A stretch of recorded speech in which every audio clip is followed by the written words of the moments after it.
And we're back with another episode of the Lakers Fast Break Podcast. It's NBA Observations, everyone. Truly appreciate you joining us. It's Gerald Glassford. Thanks again for watching this thing.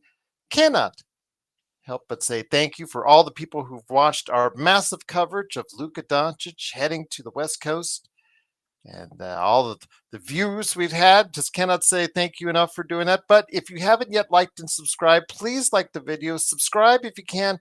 That helps the channel out big time. And remember, for a little inside information on the channel, also as well, shorts that are exclusive, videos dropped exclusively there, and more. Go ahead and become a member today for just $2.99 a month from your friends at the Lakers Fast Break Podcast. Well, it is NBA Observations, and a lot of small trades going on right now, including a trade target for the Lakers, much rumored, just went to Sacramento and Jonas Valanciunas for a couple of second-round picks and CD Sissoko, who, if depending on who you talk to, some may like, some may not like. So hopefully that Washington will get a chance to go ahead and see how he is, but getting a young player for the future and a couple second-round draft picks for Jonas. Jonas going to Sacramento as they rebuild their entire roster. There you go, right there. And there's, of course, we've seen Daniel Tice being moved to OKC because New Orleans is allergic to the tax. So they had to do that to get under the tax. So especially with their record, I wouldn't want to be in the tax. Say, oh, by the way, your team sucks and you get a bill for that. So absolutely would not want that in the slightest. We've seen other moves as well, but here today to go ahead and discuss some of the moves that have been done, his thoughts on the Luka trade, and what's upcoming for the NBA trade deadline. Good man indeed. Please go ahead and support him today on all of his outlets. Fear the Sword, covering the Cleveland Cavs. Also as well, the Palace of Pistons, not just the podcast you need to go ahead and check out on the Believe Network, but also as well, go ahead on his Substack, palaceofpistons.com. It is Mike Anguilano. Mike, great to have you here, my friend. Welcome back. It's been a while. I know you stopped by during all the Luka mayhem, and I appreciate it. And I've been trying to get you back on ever since, and I'm just so thankful that you're on here today, my friend. Glad to be back. Yes, I wanted to see what all of the Lakers outlets are saying about Luka Doncic, so I had to tune in. Um, Definitely very exciting for you guys. It's not every day that a 25-year-old perennial MVP gets offered to you That's for right in the probably lap. unequal value. Exactly. Yeah, Yeah, when you look at it, absolutely does not look like unequal value. The Lakers, if he continues on his career trajectory, it will not prove to be an even trade. I get that, but we've heard all the particulars on that. But yes, your thoughts on this trade as a whole, Luka coming to LA, all the stuff behind it. You've heard all the inside scuttlebutt as I have. You've seen all the reports, the varying and whatnot. In fact, of the fans on both sides, as far as the Mavs and the Lakers, amazingly enough, Mike, split on it. There is a split here in LA as far as, yeah, absolutely. If you checked out our wow. audience here on a daily basis, yeah, there is a split about, I'd say about 70-30, 60-40, 70-30. I'd say 70-30 as far as not liking the trade to liking the trade. So 70 as far as mostly liking it. But your thoughts on this massive trade, this massive game-changing trade that seems like I did as far as by JPEG the other day, dominoes falling, and that was the first domino, the first big domino to fall this NBA trade deadline season. Yeah, a domino that nobody knew was on the board either. No. Nobody expected that. Here on the East Coast, I was getting ready to go to sleep, and then I was inexplicably awake for the next 90 minutes, combing through what just happened. It's hopefully going to be turned into a book one day because I do think that there's a lot more to this that is not being said and won't be said and can't be said, for one reason or another. Tim McMahon from ESPN's article about Dallas slowly getting rid of all of Luka's friends, his trainers, his conditioning specialists, his dietitians, things like that, and then all of a sudden they're gone, and the Lakers rehire all of them. And he Um, wrote a book. he wrote a book on Luka, so he might have to make an addendum to it now. Yes, he said he has to write a final chapter, but it's currently, I think, for pre-order through Barnes and Noble. So very interesting stuff. I mean, it's came out of nowhere. The reactions on the sideline from players around the league seeing the trade is hilarious. It is the most shocking transaction I think we'll see for a long time. And to have the Lakers involved, is typical Lakers exceptionalism, as they say. It seems like a baton handing off kind of moment as well. LeBron at 40, going to be giving way to Luka at some point, we think. So, maybe they have to build around LeBron after Luka retires because he just won't. He's just totally incapable of it. But very, very mind blowing trade that really, I think, changed the value of players across the NBA. Once again, I have Mike Anguilano on. Please go ahead and stop on by his great places of wealth and knowledge on the NBA, including Fear the Sword. Go ahead and check out that podcast covering the Cleveland Cavs. He's also host of the Palace of Pistons podcast on the Believe Network. And of course, he's got a Substack you need to go ahead and subscribe to as well at palaceofpistons.com. And we will, before this show ends, cover what the needs are for both those teams and what you think that they might be getting as it gets closer to the trade deadline. And yes, I do have Twitter on the lowdown to see just in case where we're going to be. So I will ask you this though, my friend. Some of the Mhm. trades that are out there under the radar. You and I both like the Luka trade and what that offers for the Lakers, but under the radar, the De'Aaron Fox trade to San Antonio this morning. Kyle Kuzma for Chris Middleton. Jonas Valanciunas just went for a couple seconds, and Sissoko to Sacramento after Sissoko just went into the Zach LaVine dream trade. Yep. I feel sorry for the kid. Hey, welcome to the NBA. You're going here, you're going there. As far as the part of that Sacramento trade to San Antonio, of course, Zach LaVine going there, and Chicago. Whoopee, they get their own pick back. Your thoughts on what the trade action has been so far, but a lot of interesting trades so far. And again, NBA trade deadline, despite what many people thought, what we even thought here on the show with the CBA constrictions and all that, we thought it might be a very tough NBA trade deadline. Boy, we were really wrong. Yeah, we were wrong. That Luka Doncic trade really changed the calculus for a lot of teams. The De'Aaron Fox trade, I think, is a great move for San Antonio. They wasted no time in getting a fellow star next to Victor Wembanyama. Whether you feel De'Aaron Fox is a star, he wasn't named to the All-Star game this year. I think he still is one of the better young point guards in the league. It seems like a good handoff. They didn't have to give up Stephon Castle. They didn't have to give up Devin Vassell. It's a great move. Keeps their powder dry. I hate when people say that, but in this instance, it's definitely true. They have all their picks back, or at least most of them, and they still have some young players to play around with if they do want to go get that third star. And I think De'Aaron Fox is playing tonight for the Spurs. I saw he was out there practicing. So it's a great move. Sacramento continues to be weird and just weird. I mean, they had an offer sheet to Levine, what, in 2018 or something, and Yes. Bulls ended up matching it, or 2019 or something. They finally get him. They're basically remaking the Bulls over in Sacramento, pairing Levine and DeRozan once again. Yeah, Chicago I Bulls West. Yes, which is not a good spot to be in for either of those teams. And then the Bulls are finally leaning into the rebuild. It's about 4 years too late, but they're leaning into it. I would imagine that Nikola Vucevic will be next, wherever he is going to go. Maybe Golden State, maybe the Lakers. Those two have been linked to his services, and he's having a very good season for them as well. And they need to lean into the full rebuild over there in Chicago. They have a lot of players, a lot of young players to play with. So Sacramento doing weird stuff. The Bulls finally leaning into what they should have done several years ago. And then the Spurs are the big winners. They get a start. They're pushing for the play-in. They have a nice, young, deep roster. Very, very interesting what they have going down there. in Texas because everything weird is happening in Texas. Apparently, Houston's on the fringes of maybe getting Kevin Durant. San Antonio's getting De'Aaron Fox, and Dallas just did the weirdest thing of all. And I don't think that the Mavericks are done yet either. They have to go get another guard.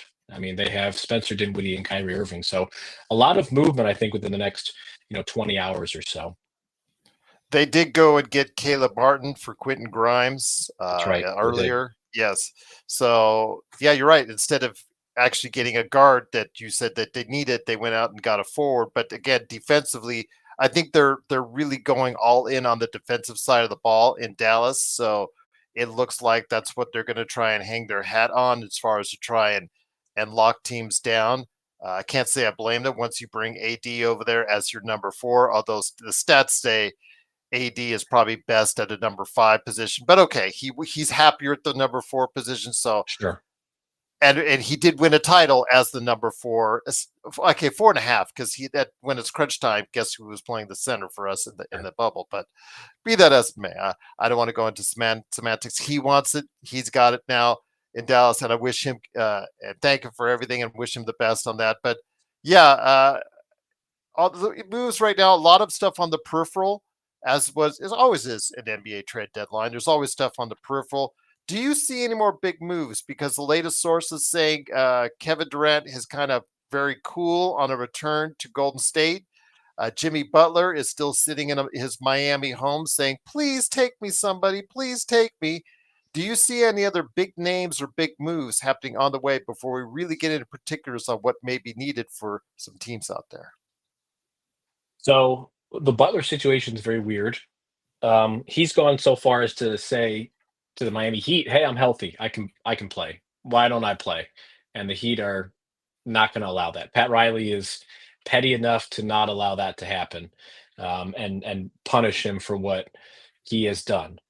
So the wild card is Kevin Durant. He does not want to go back to Golden State. I was told there was a lot of momentum with that trade, and that really the two sides want it, but the holdup is Kevin Durant not wanting to go there, and obviously Golden State's not going to take in a player who doesn't want to be there. I Yeah. don't know of any other team that would want him. I think Brian Windhorst said maybe the Heat would take him. I don't know what mental and financial gymnastics you have to go through to make that happen. So I don't see it. I see him sticking in Phoenix with Devin Mm-hmm. Booker, with Bradley Beal, because he's not getting moved either. Nobody wants Bradley Beal. And he And doesn't want him to go. he Remember, doesn't he's want to got that. go. Yeah. Yeah. Correct. He doesn't want to go. He's not willing to go anywhere, and I don't blame him. He's got a sweet deal with a no trade clause and 40 some odd $1 million. That's a good position to be in. Selfishly, not helpful for anybody else involved. It's also interesting that the Washington Wizards really ruined both the Warriors and the Suns with this no trade clause. I mean, they're just doing damage not only to themselves but across the league as well. And That's okay. They ruined us with the Westbrook trade. So there you go. They did, yes. And speaking of that, with Kyle Kuzma, I didn't talk about that. I don't understand. I don't know how you feel. I don't understand why Milwaukee Bucks did that because I don't necessarily think they got better. They're basically asking Kyle Kuzma to do all of the things he hasn't been doing this year, which is shoot well and play with energy and not be, a negative asset. And then the Wizards, I think, could have traded him for something younger. I mean, all respect to Chris Middleton, but double ankle surgery and kind of washed. There's a reason the Bucks were willing to move him. I don't necessarily know if either team got better in that.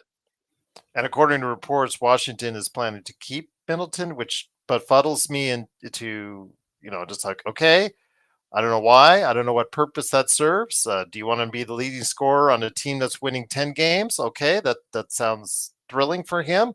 But yeah, Kuzma, when he played a couple weeks ago in Los Angeles, just absolutely looked miserable. Absolutely looked miserable. I think he regrets not taking the trade last year to Dallas when Dallas reached out and offered to go ahead and get him, and he refused. So I think that's on him. But now going to Milwaukee, he is not the player that I think a lot of people were hoping for that he'd develop into. At least when he was with the Lakers, that promise was there. Hopefully he was getting better with his jump shot. His defense, which had been his first couple of years in the league, had been atrocious. He actually became a solid defender and was part of that great Lakers run in the bubble.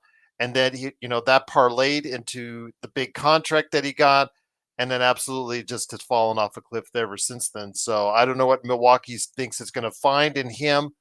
They're going to find a lot of shots that he's going to take, that's for sure, because he is a shot taker. He's not essentially, though, always a shot maker, but we'll see. Maybe his attitude will change and he'll become the player that he once was and the player that a lot of people were hoping he would be. Yeah, change of scenery is a phrase that a lot of people like to use in whatever industry we're in. And I don't necessarily believe in that all the time. I mean, look at Bradley Beal. He just needs a change of scenery. Washington's miserable.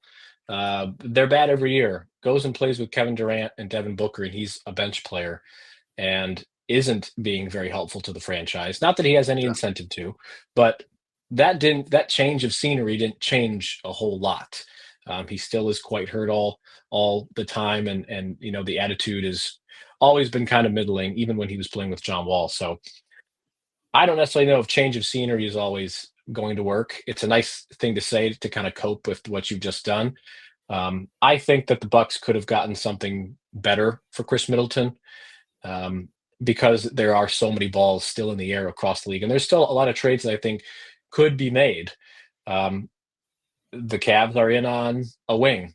Cam Johnson was one of the earliest names in the deadline was, where is Cam Johnson going to go? Because obviously he's not staying with Brooklyn, and the Cavs are in on Cam Johnson. I think every team is probably in on Cam Johnson in some fashion. He's a 6'8" Yes. wing who can shoot. Oklahoma City And could he's playing basically probably better. He's playing probably better than he ever has in his entire career. probably, and big wings who can shoot are a hot commodity. I think Oklahoma City could pretty much trade for whoever they want with all the draft capital that they have, and that could be a Cam Johnson team. The Cavs are in there as a Cam Johnson team. There's been a lot of teams listed for that. I'll go ahead and say off the beaten path that the biggest name to be traded, because I'll say Jimmy's going to stick. I just have a gut feeling, and I'll say KD's going to stick too. Just have a gut feeling. This is a weird deadline. Let's go with the least obvious thing to happen. I'll say Brandon Ingram gets moved. He gets traded to either Atlanta or Toronto. That'll be the biggest move for the rest of the deadline. Once again, it is Mike Anguilano. Please go ahead and stop by all of his adventures today, including Fear the Sword podcast, covering the Cleveland Cavs, also as well the Palace of Pistons podcast on the Believe Network, and, of course, his Substack, which you need to subscribe to today to get the latest news and information on the Detroit Pistons at palaceofpistons.com. And that's something I want to ask you, is the Detroit Pistons, let's start off with them first and then go into the Cleveland Cavs. But Sure. Detroit, a team on the come up. They're in a situation. They remind me a lot of a situation like last year, like San Antonio is now. The situation where they've taken a step up. They've taken a step towards relevancy, right around 500. We saw what Houston did last year. They really, from a afterthought to a team right around 500, but you could see the potential, and then the next season really realize that potential into a top 4 seed. Detroit has all the earmarks that they could find themselves in that type of similar rise. This year, I don't expect a whole lot from them, but they are tasting the playoffs and the play-in for the first time in a while. Mike, is there anything that Detroit might be interested in doing?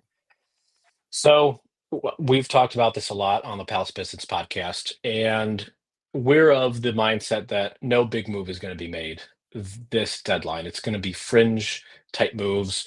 Backup point guard would be great. They're currently trotting out Marcus Sasser, which is not conducive to winning because he doesn't really run an offense like you would need a backup point guard to. By the way, Markel Fultz is blackballed from the NBA for some reason. I don't understand why, but that would be a great fit for a team like Detroit. They could use a backup big. I know they have Paul Reed.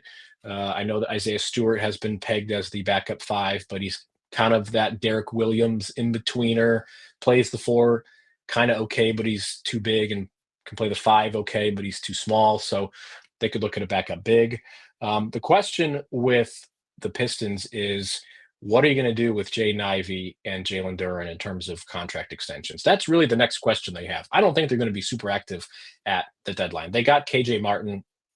I believe there's a chance he could still be rerouted to another team.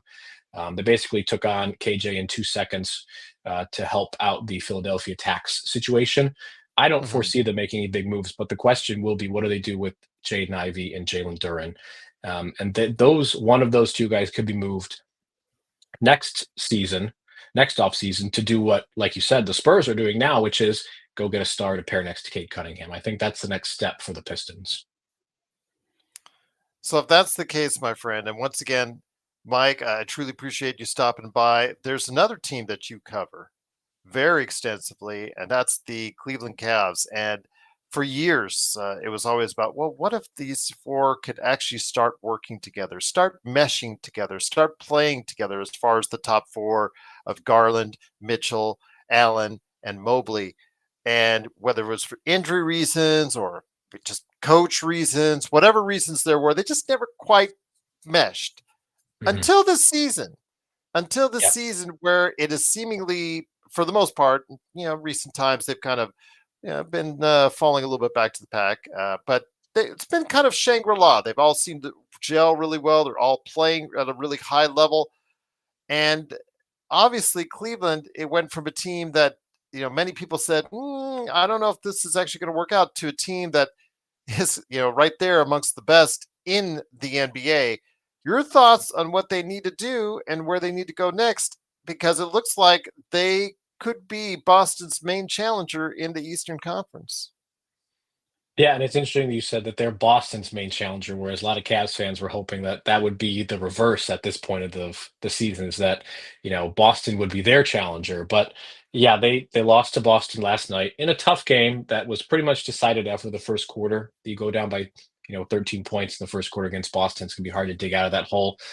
The Cavs are clicking on all cylinders. I mean, they're having a down streak at 40-10. It's really, really quite the season that they've had. Is that at 40-10, we're thinking about, well, they haven't played that well lately.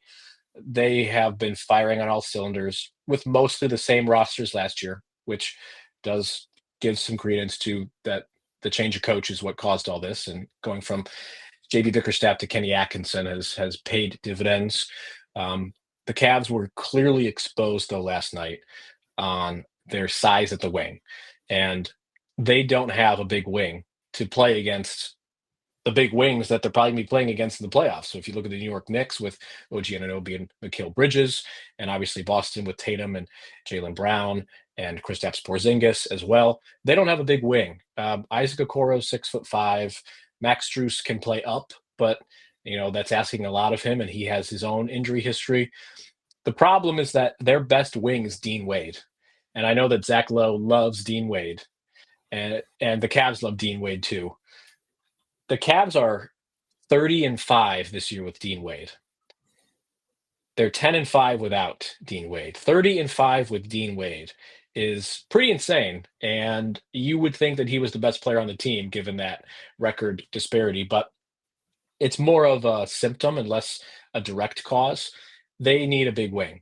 That's why they're in on DeAndre Hunter. That's why they're in on Cam Johnson. I just wrote a piece for Fear the Sword about how I don't think DeAndre Hunter is the best option for them. I think they need to aim higher and go get Cam Johnson.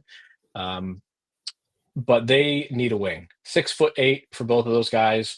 They need somebody to put next to Mobley and Allen.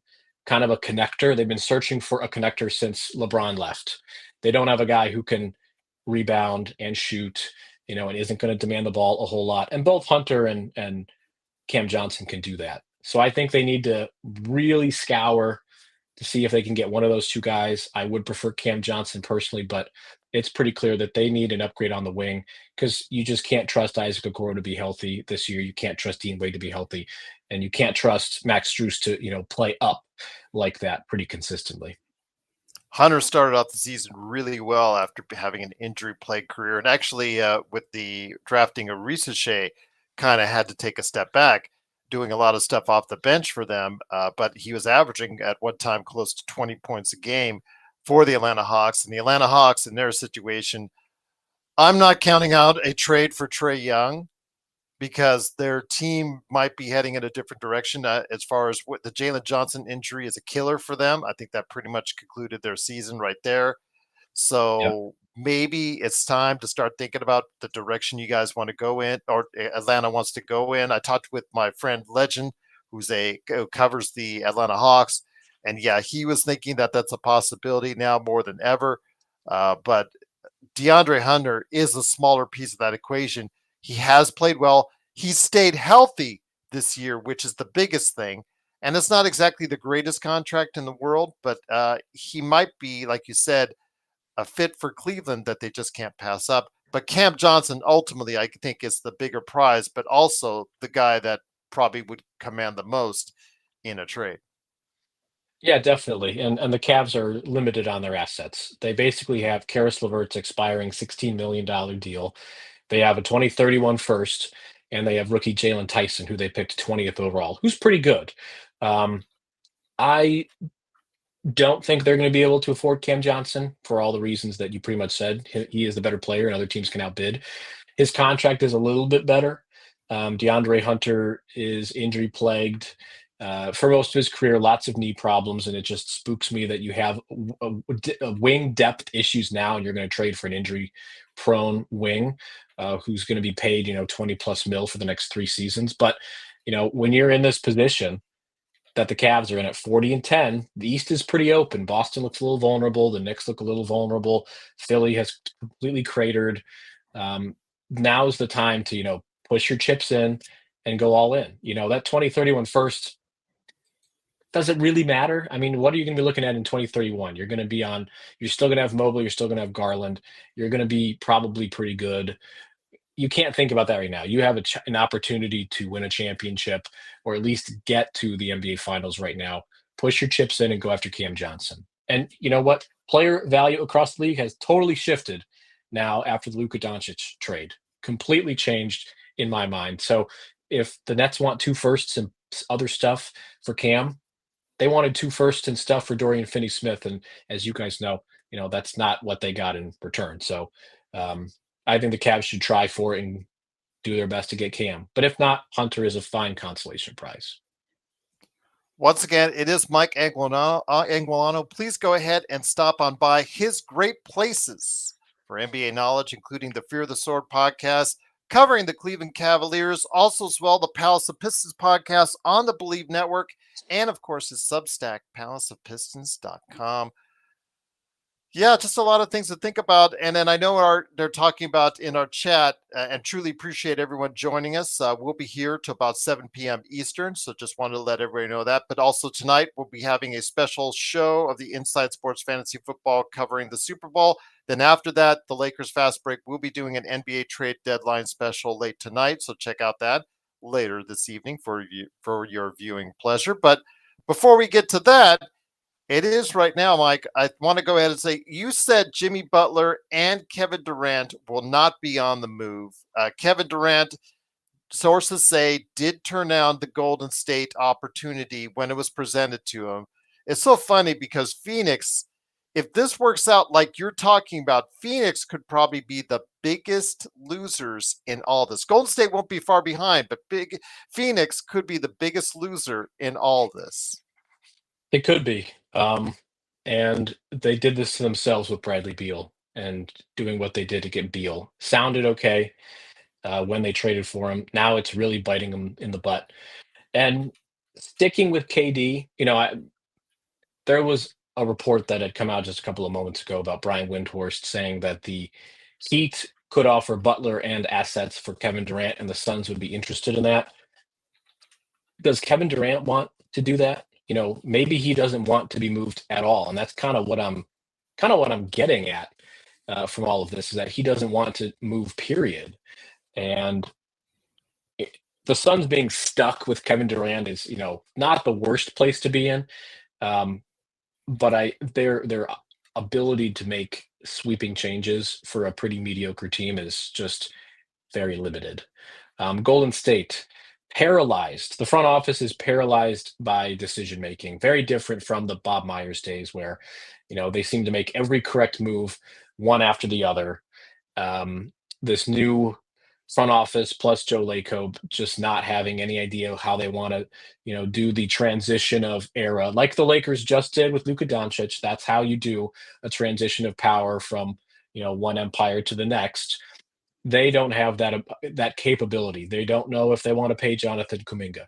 They don't know if they want to trade him because it could bite them. They don't know if they want to trade Moses Moody because you don't know what he is. They don't have any, you know, they don't have a plan for how they want to bridge Steph Curry's career while also being competitive.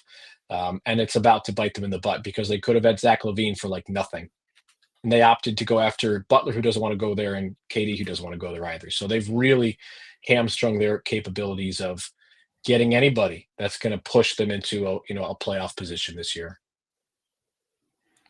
I'll tell you what, though, Mike, your insight has always been most illuminating every time you come on the show, and I just truly appreciate you stopping on by. But we still got a few minutes left. And again, do you see any buyers or sellers that we're not talking about? I said Orlando. I know that a lot of people had talked about as far as buyers and sellers, and I was proposing this because Orlando, which started out the season very, very strong, was positioning themselves as a number 3 team in the Eastern Conference, fell on hard time with those injuries to Wagner and also as well Banchero. They got them back now, but they've never found their mojo. They've continued to lose. And the fact is, they just cannot score points. One of my analysts that come on the show, Alfred Esmond, who covers the Orlando Magic, he is admitted to that. I mean, obviously, that's the reason why, one of the main reasons why they lost in the playoffs last season to Cleveland is because they just can't muster enough offense. So if I'm Rob Pelinka, I have proposed out there that one of the places I would look if I really want to go in all in now, and that's the question you got to ask yourself. You have a limited amount of assets, so you're not really gaining that much if you go to the offseason.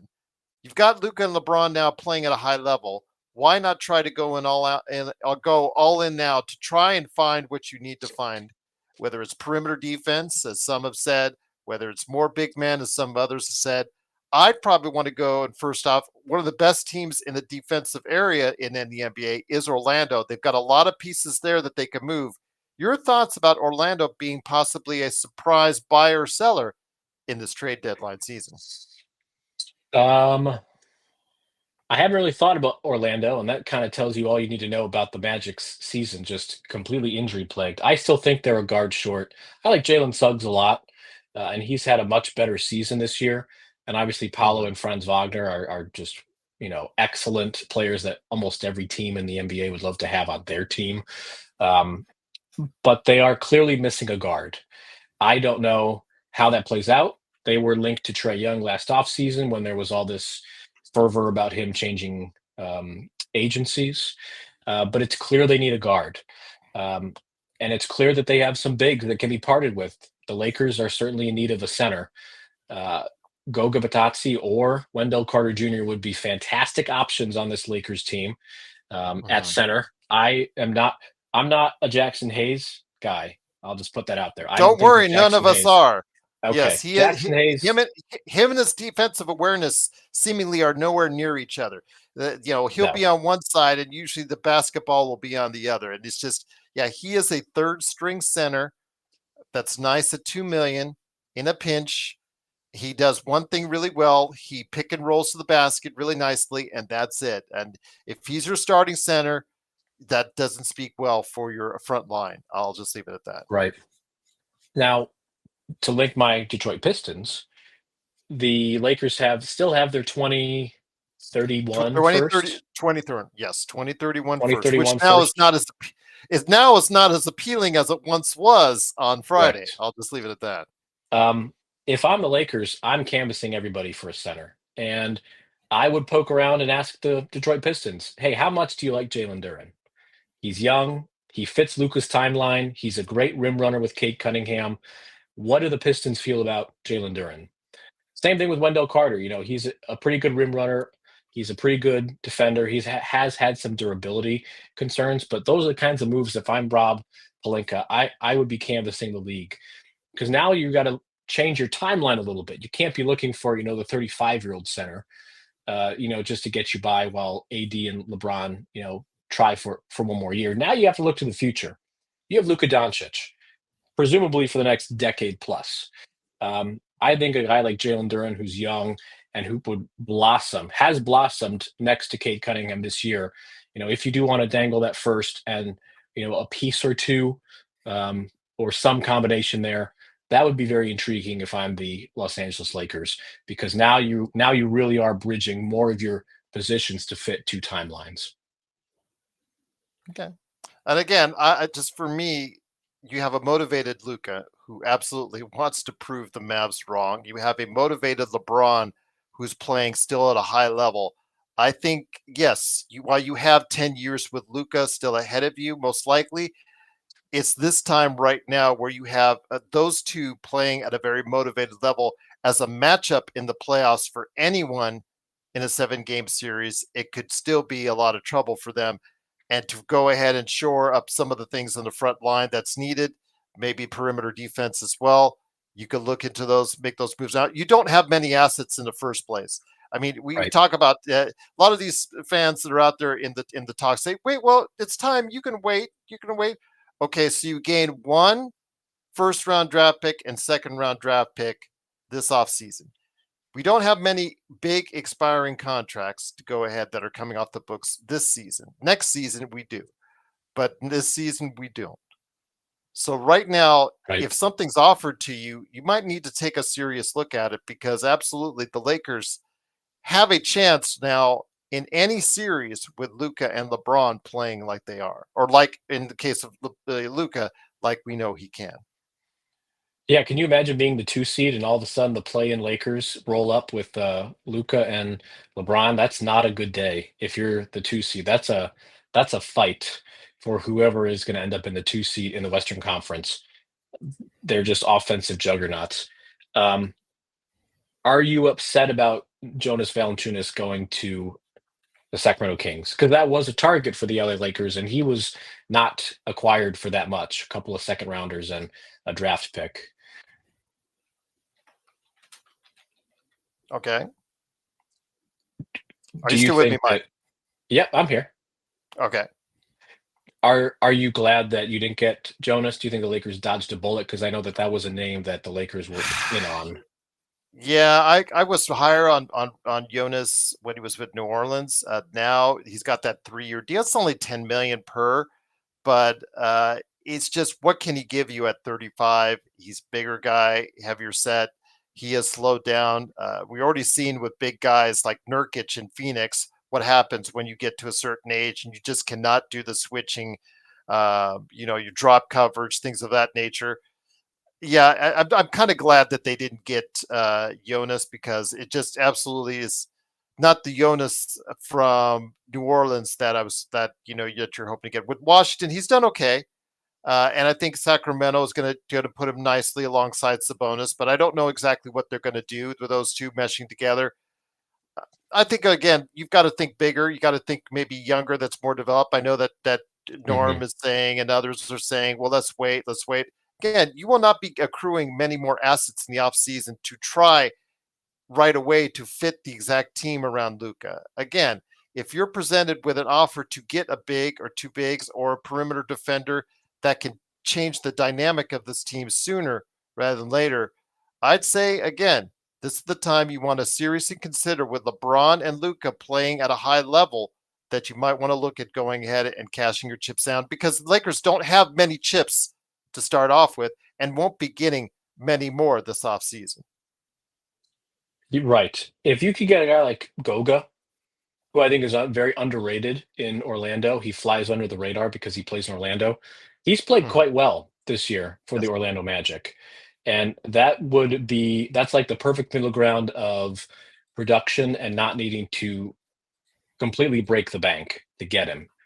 I don't know if the Magic are willing to do that. I think they still want to make the playoffs, not just the play-in. They feel like they're a playoff team. Um, so maybe they just totally reject that. But I do think that if they can acquire some guard help in the process, because Cole Anthony has not been fantastic this year. He's been up and down.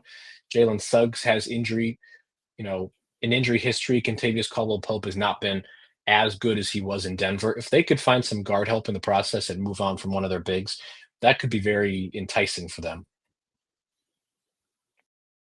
And that's something that we'll have to go ahead and look at again. A lot of people right there still very hedging their bets and saying to themselves, you know what, they don't, this momentum that the Lakers have now, they don't want to go ahead and continue it. That's fine. That's your choice. Again, I Sure. disagree. I think at this point in time, you need to look at it. Yes, defense is going to be an issue with them, but that's why you're looking at if you're Rob. I don't still have enough faith in Rob yet. Yes, he did pull off the trade. Compliments to him, but he has a very up and down this guy. I mean, people seem to forget this is the guy for the Russell Westbrook trade. So yeah, Yep. there is that history there that he is managed when you give him time in the offseason, he hasn't been able to build around the right people around him. So it's going to take more for me to convince me that he's going to be able to do that. And again, if the offers are out there and you have limited assets, it's just something I think that they should go ahead and look into. I think those who say wait, wait, wait, and I'm like thinking to myself, when you're one of your best players is above the age of 40, you're thinking, okay, let's move on from. They're thinking LeBron beyond LeBron, which is fine. I have no problems with that there because LeBron's tenure is closing in on a sunset. I get it. I understand that, but what other number two are you going to get right now? People are just okay. Giannis is going to come here or whatnot. Now you're counting on every star to come in here as soon as LeBron leaves, and uh, I'm sure one will probably drop out of the sky because it seemingly does all the time for the Lakers. But yeah, I don't know. It just at this point in time, we don't have many assets to go through, but still, Rob's on the phone trying to do something to shore up the areas of need, and I'm hoping he'll get the job done, Mike. Yeah, look, he's just bought some goodwill for getting Luka Doncic from what I've heard, other teams would have given up a lot more to get Luka. Like the Magic would have given up Paolo in firsts potentially for Luka. Um, he's that good of a player. So he's earned a little bit of goodwill in my book. If he can Mhm. navigate this deadline and get a center out of it, like a Goga um, or a Wendell Carter, it's very possible that the Lakers have put themselves in a position to make a deep playoff run. I don't know if they're up there with Oklahoma City Thunder. That's a very deep team that's only going to get deeper when Chet Holmgren comes back. Um, Mhm. so that's tough. But you have Luca and LeBron, and for a lot of potential scenarios, that is good enough to at least keep you competitive in pretty much every situation. Once again, it is Mike Anguilano. Please go ahead and check out what he's doing today at Fear the Sword podcast, right there, covering the Cleveland Cavs and the Palace of Pistons podcast, right there on the Believe Network. We've talked about so many teams right here. Again, Oklahoma City, they did get Daniel Tice, as far as that, as far as a backup upon backup for that team. And of course, to get New Orleans out of the salary tax. Again, they were allergic to that. And they have that distinction of never actually achieving that level, which I guess is, tells you all you need to know there. But what other top teams do you think seeing make a move? I know New York has also, like the Lakers, limited assets. There's also the Boston Celtics. Obviously they're going back on a trying to do their back-to-back deal. What do you think might happen over the course of the next few hours or so that with some of these top teams in both conferences? Memphis is somebody we have not talked about, and they're quietly gotten everybody healthy back together, and they're in second place in the Western Conference. Houston, Mhm. they could think their time is now with all the young assets they have. And then, of course, Denver, they're sitting there. People try to write them off, and they still got one of the best players, if not the best player on the planet, in Nikola Jokic. Yeah, so those top teams, I'll start in the East. I feel like the Knicks are pretty much set in stone. They're not going to be making any big moves. There's some rumblings of Mitchell Robinson being traded, but that's more of because he's an injury concern, and they need some depth at center. Mm-hmm. That's a guy that the Lakers could swing on too. If the price is really going to be that low. Boston is getting under the tax. That's why they traded Jaden Springer earlier today. I think that shaves their tax bill down like $15 million just by moving on from Jaden Springer. And we already talked about the Cavaliers out west. Memphis is a team that is in on Jimmy Butler. They've been very interested in it. If Jimmy is really that desperate, then maybe they do make that kind of trade, and that pushes them up into a different echelon as well if they can acquire Jimmy Butler. Oklahoma City has tons of picks to play with. They are one of those chemistry teams that everything seems to be clicking for them, and maybe they just decide to stand pat as well and get people healthy. They'll get Chet back eventually as well. Denver, they're kind of hamstrung as well. They don't have all these assets either. In fact, they were in on Jonas Valanciunas. The only reason they didn't get him is they don't have 2 second-rounders to trade. So Hmm. their pathway to trading anything is really Michael Porter Jr. And do you want to give up a young wing and are you able to move a young wing with that kind of contract to get another player similar to him? I don't know if they could do that. This might be one of those years where they're just simply not that good or not as good as what they expect to be. So the top teams, it's very interesting. That's a good point. A lot of these teams that we're talking about, the Bucks, the Warriors, the Heat, these aren't teams that are like in the playoff race. These are teams that are trying to get into the playoff race. They just so happen to be, you know, trying to wheel and deal some of the biggest stars in the league. The top teams seem fairly secure in what they have, which is kind of different. It's a lot of these small market teams, Memphis, Cleveland, and Oklahoma City. Absolutely. I know SB wants us to talk a little bit more about the Bucks. Their team, I mean, their window is very much closing. They're an older team, one of the oldest in the NBA.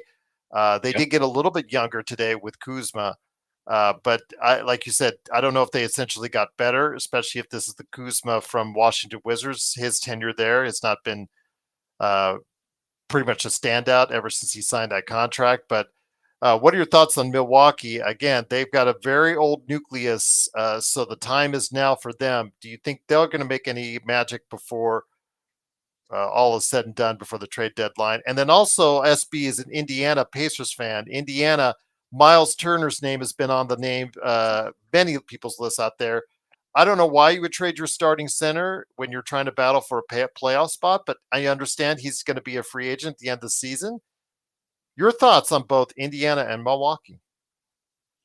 Um, I don't like the Kyle Kuzma trade. We talked about a little bit earlier. I don't know if either team really got better.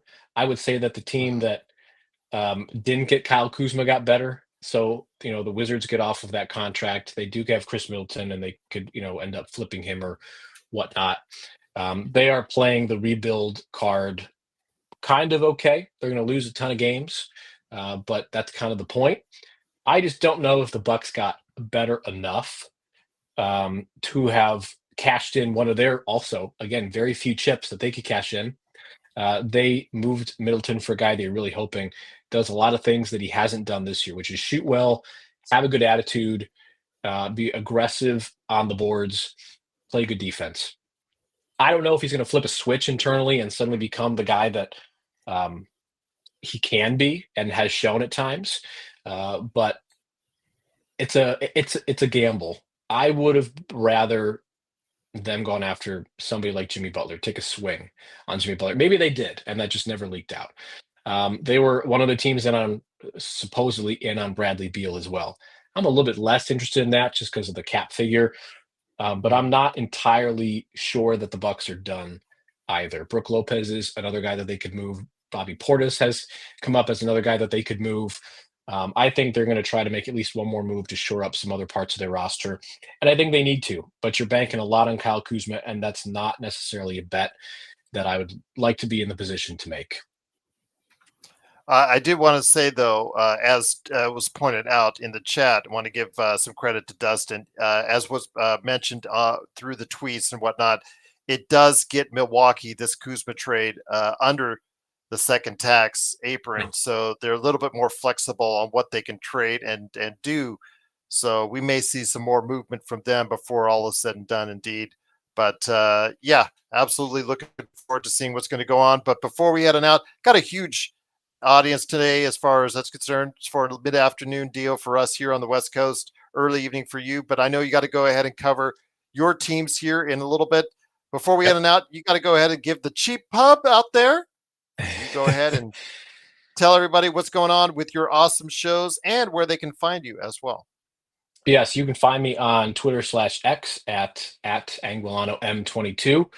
You can find all my work at Fear the Sword for covering the Cleveland Cavaliers, and you can find me at palaceofpistons.com. Please subscribe to our Substack if you're a Pistons fan, or if you just want to be kept in the know on what's happening around the NBA with the Detroit Pistons. We have a Monday article that comes out every Monday, written by yours truly. We have a podcast every Wednesday. I'm sorry, every Friday, and then an article that comes out every Wednesday just on a random topic from one of our editors that uh, typically does pretty well, talking about lineup changes, more of the semantics of the team. So you can find me there at palacepistons.com as well. And you can find me at Fear the Sword.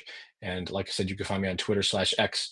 And I just got into Blue Sky as well, so Yay! A I'm on subscriber. that place as well. Since a lot of our NBA folks have migrated over to there, I figured I should be on both. So you can find me there.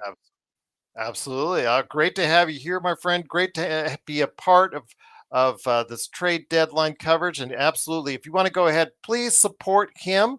Starting off with his Twitter, Anguilano M22, right there for you. Also, as well, Fear the Sword, Palace of Pistons.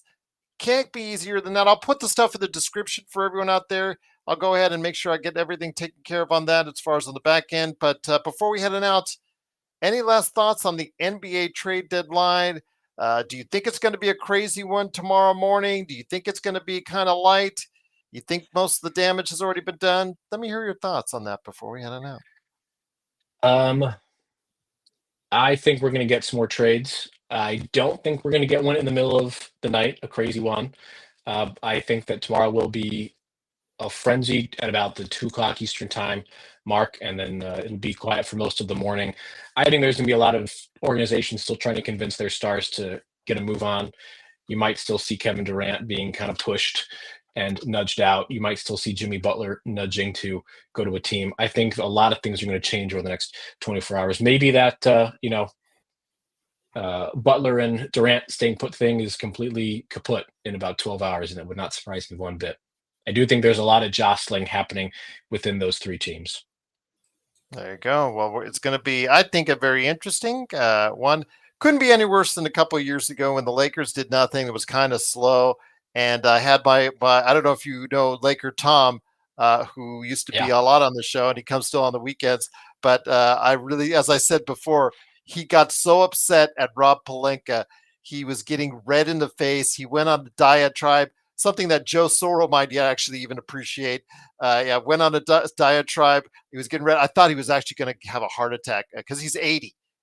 To give you an idea, he's just right Wow. there because I was just worried because he was so pissed off at Rob Pelinka. So, yeah, absolutely. But again, yeah, I think it's going to be interesting. We'll see you over the next. I think it might slow down a little bit during the games, but we'll see what Yeah. happens overnight. We'll see what happens tomorrow morning. I'm going to be here to cover it at 9 a.m. Pacific time. We'll be on. It's already scheduled. Tonight, we'll be talking the NBA preview deadline special as well. We're going to be also going to go ahead and preview the Super Bowl. Both those things we're going to be covering later tonight. Joe Soro will be here, so don't worry, everyone. You'll get your rants then. You'll also hopefully get others to stop on by as well. Chris Lardieri, our football expert, will be on to talk the Super Bowl. So, yeah, definitely looking forward to seeing what's going to go on. But, Mike, again, you continue the great work that you're doing. But, again, please don't let it be such a long time between you and I, whether you need me there or you stop on by here. Your insight and knowledge is just greatly appreciated by everyone on this show, my friend. Thank you very much, sir. Yes, I will make it a point to come on before the end of the season. How about that? You got it. You got it, especially with Cleveland, the way they're doing. So, yeah. Yeah. Again, I said it last night. I think Cleveland has a real shot as long as they have the home court advantage. And I'll leave it at that. But they're 4.5 games up. They can't choke that, can they? Don't even throw that into the universe. Okay, Don't even I say won't that. indeed. I won't indeed. But it is, of course, Mike Anguilano. Please go ahead and support him today at Fear the Sword, Palace of Pistons on the Believe Network. Also, as well, palaceofpistons.com, his Substack there, and Anguilano M22. on Twitter. I'll put all that stuff in the description here. Want to go ahead and thank you so much, Mike, and hopefully you will return soon to us right here for some NBA observations. We'll be back later tonight, again, covering the Super Bowl, the NBA trade deadline, and more later this evening, right here from your friends at the Lakers Fast Break Podcast.